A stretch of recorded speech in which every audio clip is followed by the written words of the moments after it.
सच्चिदानंद स्वरूपाय विश्वोत्पत्त्यादिहेतवे तापत्राय विनाशाय श्री कृष्णाय वयं नमः। सच्चिदानंद स्वरूप भगवान श्री कृष्ण को हम नमस्कार करते हैं, जो जगत की उत्पत्ति, स्थिति और विनाश के हेतु तथा आध्यात्मिक, अधिदैविक और अधिभौतिक तीनों प्रकार के तापों का नाश करने वाले हैं। जिस समय श्री सुखदेव जी का यज्ञोपवीत संस्कार भी नहीं हुआ था तथा अलौकिक वैदिक कर्मों के अनुष्ठान का अवसर भी नहीं आया था, तभी उन्हें अकेले ही संन्यास लेने के लिए घर से जाते देखकर उनके पिता व्यास जी विरह से कातर होकर पुकारने लगे, पुत्र तुम कहाँ जा रहे हो? तब उस समय वृक्षों ने तन्मय होने के कारण श्री सुखदेव जी की ओर से उत्तर दिया था। ऐसे सर्वभूत हृदय स्वरूप श्री सुखदेव मुनि को मैं नमस्कार करता हूँ। एक बार भागवत कथा अमृत का रसास्वादन करने में कुशल मुनिवर सौनक जी ने नैमिषारण्य क्षेत्र में विराजमान महामती सूत जी को नमस्कार करके उनसे पूछा। सौनक जी बोले कि सूत जी, आपका ज्ञान अंधकार को नष्ट करने के लिए करोड़ों सूर्य के समान है। आप हमारे कानों के लिए रसायन अमृत स्वरूप सारगर्भित कथा कहिए। भक्ति, ज्ञान और वैराग्य से प्राप्त होने वाले महान विवेकी वृद्धि किस प्रकार होती है तथा वैष्णव लोग किस तरह से इस माया मोह से अपना पीछा छुड़ाते हैं।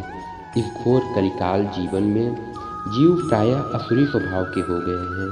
विविध क्लेशों आक्रांत इन जीवों को शुद्ध बनाने का सर्वश्रेष्ठ उपाय क्या है?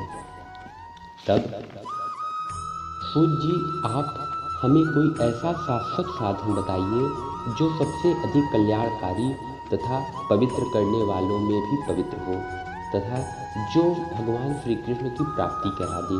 चिंतामणि केवल लौकिक सुख दे सकती है और कल्पवृक्ष अधिक से अधिक स्वर्गीय संपत्ति दे सकता है, परंतु गुरुदेव प्रसन्न होकर भगवान का योगी दुर्लभ नित्य वैकुंठ धाम दे देते हैं।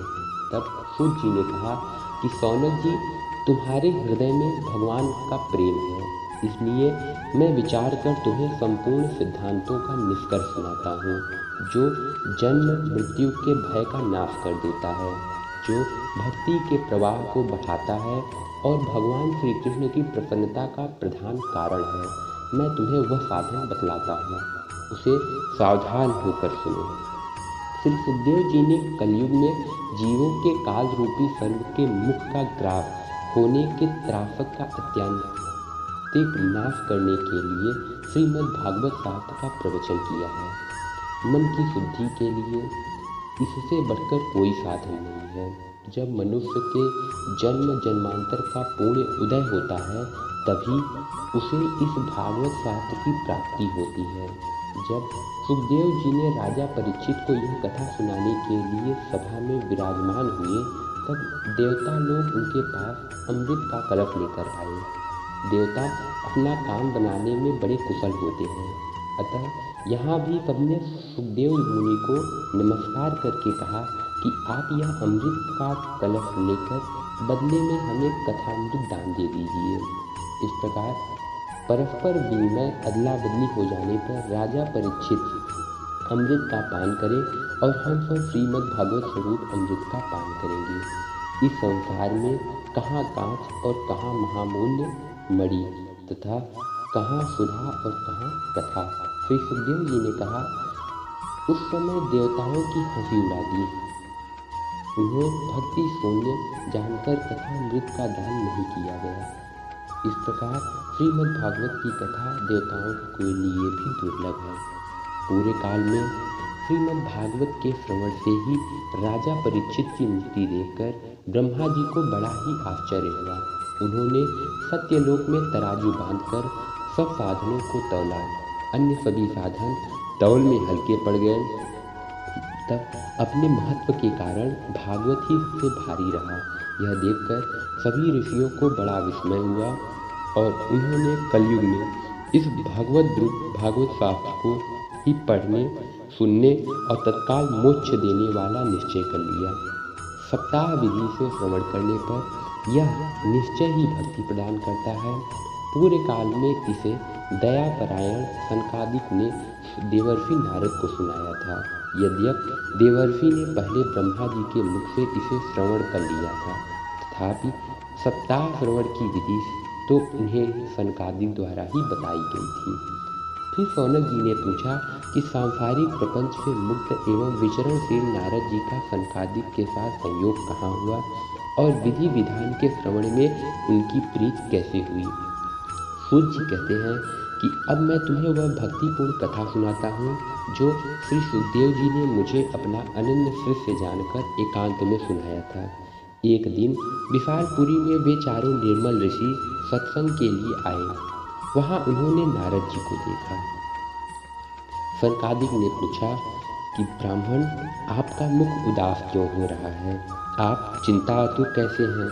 इतनी जल्दी आप कहाँ जा रहे हैं और आपका आगमन कहाँ से हो रहा है? इस समय तो आप उस पुरुष के समान व्याकुल जान पड़ते हैं जिसका सारा धन लुट गया हो। आप जैसे आसक्त रहित पुरुषों के लिए यह उचित नहीं है, इसका कारण बताइए। तब नारद जी ने कहा कि मैं सर्वोत्तम लोक समझकर पृथ्वी पर आया था। यहाँ पुष्कर, प्रयाग, काशी, गोदावरी, हरिद्वार, कुरुक्षेत्र, श्रीरंग और सेतुबंध आदि कई तीर्थों में मैं इधर उधर विचरता रहा, किंतु मुझे कहीं भी मन को संतोष देने वाली शांति नहीं मिली। इस समय अधर्म के सहायक कलयुग ने सारी पृथ्वी को पीड़ित कर रखा है। अब यहाँ सत्य, तप, शौच, दया, दान आदि कुछ भी नहीं है। बेचारे जीव केवल अपना पेट पालने में लगे हुए हैं। वे असत्यभाषी, आलसी, मंदबुद्धि, भाग्यहीन और उपद्रवग्रस्त हो गए हैं। जो साधु संत कहे जाते थे वे पूरे पाखंडी हो गए हैं। देखने में तो विरक्त हैं, किंतु स्त्री, धन आदि सभी का परिग्रह करते हैं। घरों में स्त्रियों का राज्य है। साले सलाहकार बने हुए हैं। लोभ से लोग कन्या विक्रय करते हैं और स्त्री पुरुषों में कलह मचा रहता है।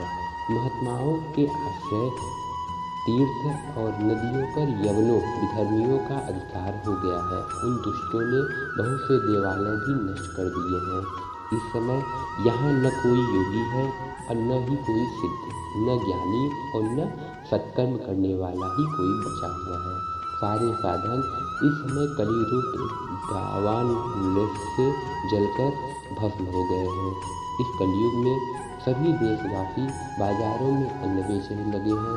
ब्राह्मण लोग पैसा लेकर वेद पढ़ाते हैं और स्त्रियां वेश्यावृत्ति से निर्वाह करने लगी हैं। इस तरह कलयुग के दोष देखता और पृथ्वी पर विचरता हुआ मैं यमुना जी के तट पर पहुंचा, जहां भगवान श्री कृष्ण की अनेक लीलाएं हो चुकी हैं। मुनिवर